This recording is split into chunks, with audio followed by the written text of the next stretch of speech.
అధికంగా జ్ఞానం ఉంది. అంటే జ్ఞానంలో అధికమా అల్పమా అని మీరు సందేహం ఉంది.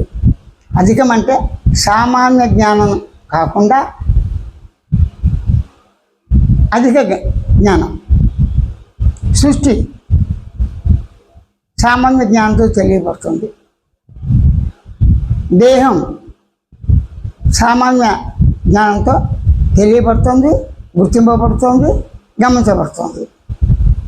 అంటే ఏం చెప్పాలి? ఇంకా స్వయం జ్ఞానంతోనే, స్వయం స్మృతితోనే, స్వయం గమనికతోనే, స్వయం భావంతోనే, స్వయం సాక్షిత్వంతోనే, స్వయం పదార్థంతోనే స్థూలతో స్థూలంగా, సూక్ష్మాతి సూక్ష్మంగా, అత్యంత వేగంగా సత్పదార్థం ఉంది. చైతన్యం సత్పదార్థం ఎలా ఉంది?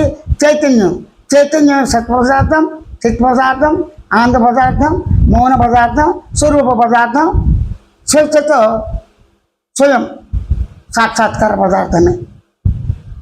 ఏం చెప్తున్నాడు ఈ నిర్గుణ స్వామి?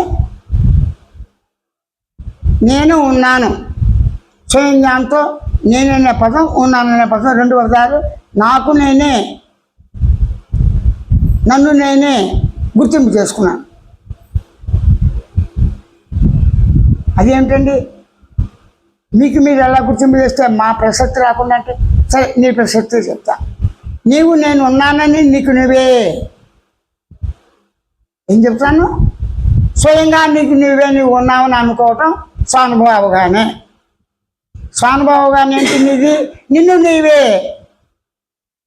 తనని తానే గమనించుట, గుర్తించుట, తెలుసుకుంటా స్వయం జ్ఞానంతోనే.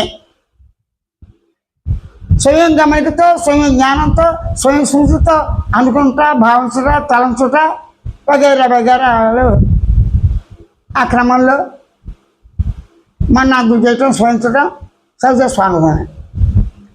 దీన్ని బట్టి మనకేమవుతుంది? స్వానుభవంలో ఉన్న దానిని మాత్రమే ఏం చేస్తాను? స్వయ అనుభవంలో ప్రత్యక్ష అనుభవంగా ఉన్నదాన్ని మాత్రమే. ప్రత్యక్ష అనుభవం అపరోక్ష అనుభవం కావచ్చు, పరోక్ష అనుభవం కావచ్చు, ఇంద్రియ అనుభవం కావచ్చు. ఏ అనుభవం అయినప్పటికీ అనుభవాన్ని అనుభూతిగా ఏం చెప్తాను? అనుభవాన్ని అనుభూతిగా స్వరూప స్వభావం కేవల సత్పదార్థం, చిత్ పదార్థం, ఆనంద పదార్థంగా, మౌన పదార్థంగా, పరిపూర్ణ పదార్థంగా, ఉత్కృష్టమైన సహజానందంగా ఉన్నది అని మాత్రమే స్వయం అవగాహన. నీకు నీకే, తనకు తనకే, నాకు నాకే, మీకు మీకే, ఎవరికి వారికే ఉన్నది స్వయం అవగాహన. స్వయం అవగాహన ఎవరికి ఉంది? నేనుకుంది. అయితే నేను మానవుడని చెప్పుకోవడానికి అర్హత ఉందా లేదా? నేను ఫోటో తీయలేవు, వ్యక్తులు చెట్లు కాదు. నేను ఉండి చైతన్య ఎరుక లక్షణంతో, చైతన్య లక్షణంతో సహజంగా నేను మానవుడిని అన్నావు. నేను ఉన్నాను ఉనికి అవగాహనతో, ఉనికి చైతన్య అవగాహనతో, ఉనికి చైతన్య స్వయ జ్ఞాన ప్రకాశంతో, శృతితో, సూక్ష్మాంత సూక్ష్మ పదార్థంగా